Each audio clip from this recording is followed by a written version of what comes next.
प्रधानमंत्री नरेंद्र मोदी जी को देश तीसरी बार चुनने वाला है।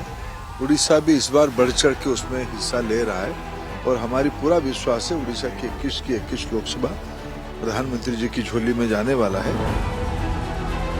ओडिशा से बीजेपी को बड़ी उम्मीदें हैं। 1 जून को अंतिम चरण में जिन 6 सीटों पर चुनाव होना है वो है मयूरभंज, बालासोर, केंद्रपाड़ा, भद्रक, जाजपुर, जगत सिंहपुर। 2019 के चुनाव में बीजू जनता दल ने इन 6 में से 4 सीटों पर जीत दर्ज की थी। 2 सीटें मयूरभंज और बालासोर बीजेपी के खाते में गई थी। बीजेपी अपनी अंक तालिका में सीटों की संख्या बढ़ाने के लिए इस बार पुरजोर कोशिश कर रही है और दावे भी। बीजेडी सरकार पूरी तरह भ्रष्टाचारियों के कब्जे से घिरी हुई है। मुट्ठी भर भ्रष्टाचारियों ने मुख्यमंत्री आवास को, मुख्यमंत्री कार्यालय को कब्जा करके बैठ गए हैं। बीजेडी के छोटे छोटे नेता भी करोड़ों के मालिक बन गए हैं। ये नवीन बाबू कुछ नहीं करते, इनके आसपास ये लोग, मैं बताता हूं, 18 महीने में जिन्होंने गरीबों के चिट फंड के पैसे खाए हैं, इनको उल्टा लटकाकर सीधा करने का काम ये भारतीय जनता पार्टी। आखिरी चरण के चुनाव में बीजेपी और बीजेडी के बीच सीधा मुकाबला माना जा रहा है। हालांकि कांग्रेस भी ओडिशा में पूरी ताकत लगा रही है। मयूरभंज सीट पर बीजेपी ने नवाचरण माझी को उतारा है। उनके सामने झारखंड मुक्ति मोर्चा के शिबू सोरेन की बेटी अंजनी सोरेन है। बीजेडी के सुदाम मरांडी चुनाव लड़ रहे हैं।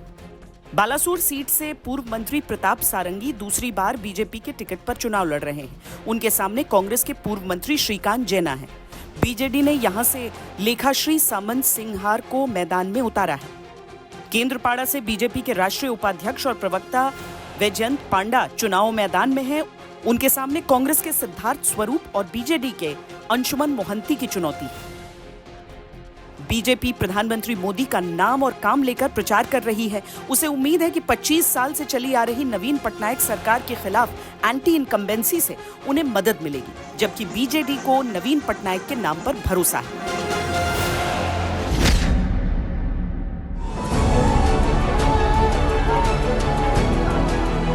क्या ये दिल्ली में सरकार बनाकर ये पूरे देश में बेलगाम लूट नहीं करेंगे तो क्या करेंगे? हमारी सरकार सबको मिल रहा है। हम लोग 14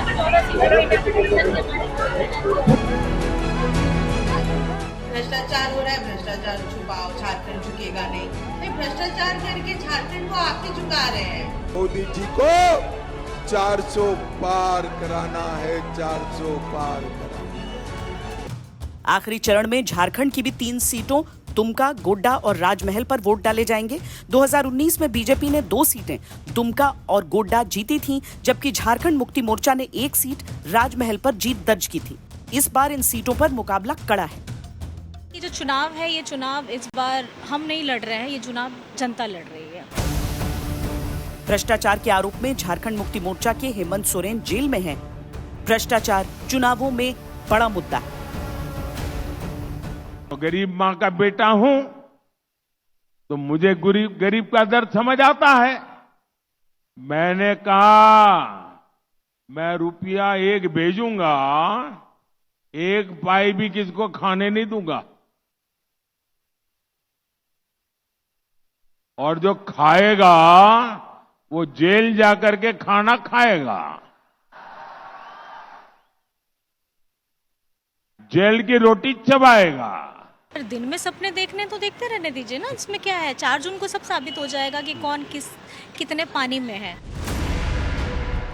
एनडीए और गठबंधन इंडिया के बीच सीधी टक्कर है।